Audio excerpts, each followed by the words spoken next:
میں شکر گزار ہوں اسلام آباد بار ایسوسیشن کا، شاہین صاحب کا اور پی ٹی آئی کا کہ مجھے یہ موقع ملا.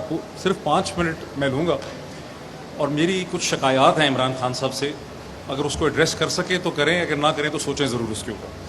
خان صاحب، رجیم چینج جو یہاں لفظ لکھا ہے، آج سے کسی کو یاد نہ ہو، 3 مارچ کی رات کو میں نے پہلی دفعہ ایک ویلاگ کیا جس میں نے کہا امریکہ wants to remove Imran Khan government, regime change in Pakistan. یہ ٹرم میں نے دی ہے پورے پاکستان کو، یہ اس وقت کے ٹرم استعمال ہوئی. اب میری جو شکایت ہے عمران خان صاحب سے، which I would like him to address، اگر کر سکتے ہو، اگر نہیں کر سکتے سوچیں اس پہ ضرور. باقی ساری تحریک انصاف سے 2018 میں الیکشن سے الیکشن ہوئے تھے 25 جولائی کو. 10 جولائی 2018 کو میں نے ٹویٹ کیا تھا، جو میرے ٹویٹر ہینڈل کے اوپر لکھا ہوا ہے، کہ جو الیکشن پاکستان میں ہو رہا ہے اور اس کے جو نتائج آئیں گے، یہ اسے انٹرنیشنل اسٹیبلشمنٹ قبول نہیں کرتے نظر آ رہی. بیکاز 100 سے زیادہ اخبار جو تھے میں نے اس وقت دیکھے پوری دنیا کے، بھارت کے، امریکہ کے اور ہندوستان کے اور انگلینڈ کے، جن میں کلیئرلی ڈس اپروول تھا کہ جو پولیٹیکل چینج آ رہی ہے، جہاں پاکستان کی ملٹری اسٹیبلشمنٹ کو پولیٹیکل کور مل رہا تھا، یہ چیز ان ایکسیپٹیبل تھی انڈین اینڈ ویسٹرن اسٹیبلشمنٹ کو.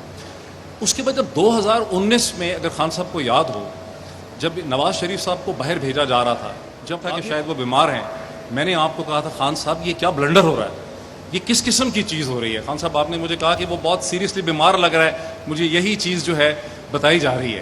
آپ نے بھی اس کو بائے کر لیا، میں نے اس کو بائے نہیں کیا. میرا خیال ہے عمران خان ریاض نے اس کو بائے نہیں کیا، سمیع ابراہیم نے اس کو بائے نہیں کیا، ارشد شریف نے اس کو بائے نہیں کیا. آپ نے کیسے اس کو بائے کر لیا کہ نواز شریف اتنا سیریسلی بیمار ہے؟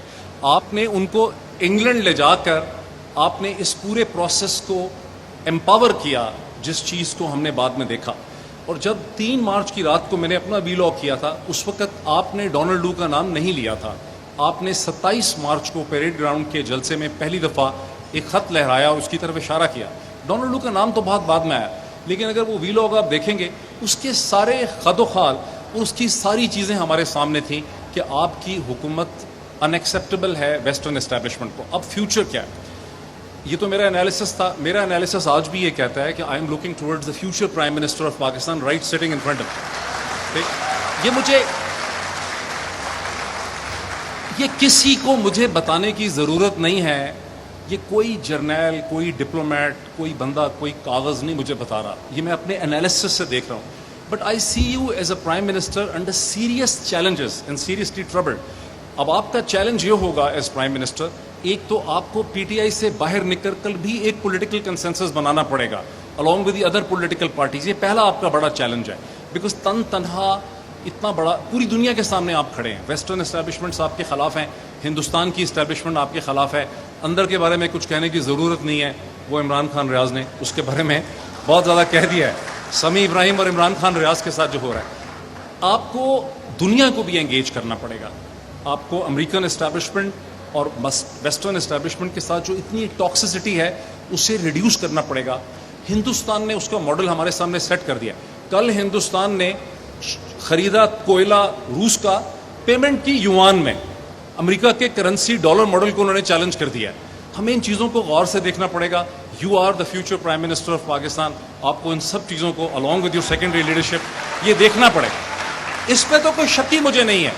یہ لاکھ کہیں کہ نہیں آ رہا. اس وقت جو صورتحال ہو گئی ہے، کہیں عدالتوں کے ذریعے، کہیں میڈیا کے ذریعے، کہ سورج کو چاند بتایا جا رہا ہے، چاند کو سورج بتایا جا رہا ہے، دنیا کو فلیٹ بتایا جا رہا ہے. یہ چیز چل نہیں سکتی. ہم 17ویں صدی کے شروع میں کھڑے ہیں، جہاں گلیلیو اور کوپرنیکس یہ کہتے تھے کہ دنیا فلیٹ نہیں ہے، گول ہے.